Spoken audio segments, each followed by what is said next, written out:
Email marketing. Can dumbing down your email updates make you more money?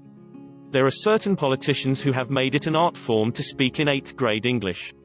Now, their critics have a field day with this speaking style because they think these politicians are being condescending. They think that these professional legislators and executives are talking down to people.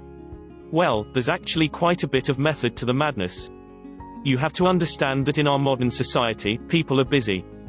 Time is a luxury for most Western Europeans and Americans. And given this heightened concern for one's time when watching a video, reading an email or consuming social media content, it's easy to see what people do when they get confused. If they get confused, they simply choose to stop reading. Worse yet, when they get confused, they stop caring. Keep this in mind when you are running a mailing list because your list can easily fill up with list squatters. These are people who, on the face of it, are interested in what you have to offer. Now, the interest is evidenced by the fact that they remain on your list, but don't let this fool you.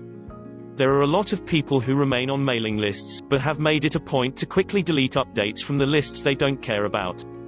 They feel that they just don't have the time, so they can't be bothered with actually unsubscribing from your list. The end result is that your list is filled up with squatters. 1. The key takeaway. The key takeaway here is simple. Email recipient confusion is kryptonite to your business. It doesn't get any simpler than that. If your list members are confused, in any way, shape or form, by your updates, then your business is about to go belly up. Politicians use the power of 8th grade English because they want to speak at the lowest common denominator. It doesn't matter whether a person is a high school graduate, did not finish high school, has a PhD, has a college degree or a master's degree, they all will get 8th grade English. Focus on the least common denominator so you can communicate to the needs of your list members in a direct way. If you fall for the common trap of talking in jargon or technical talk, this is going to come back to haunt you. 2. The double-edged danger of jargon and technical talk.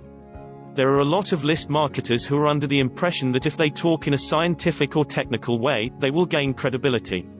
To a certain degree this is true, but it totally depends on your audience. If you are speaking to graduate students, for example, then you can talk a lot of theory. If you're speaking to scientists, you can jump in with both feet and use all sorts of technical language.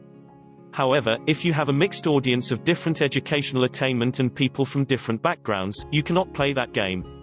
For every person you convert and convince that you are some sort of authority, you will turn off 10 people. The bottom line is simple: stop trying to impress. Instead, focus on communicating and motivating people in a clear way. Write in 8th grade English. Shoot for the lowest common denominator. If people understand you, it's easier for you to persuade them. If people cannot understand you or have the impression that you think you're better than them, then it's going to be doubly hard for you to convince them. That's the bottom line. And if you want to learn more, I recommend you click the link in the description to discover how to start earning real list marketing money with modern email marketing and segmentation techniques. And if you like this video, please give it a thumbs up and subscribe and share it with your friends on Facebook and Twitter and Google+. Thank you for watching and see you next time.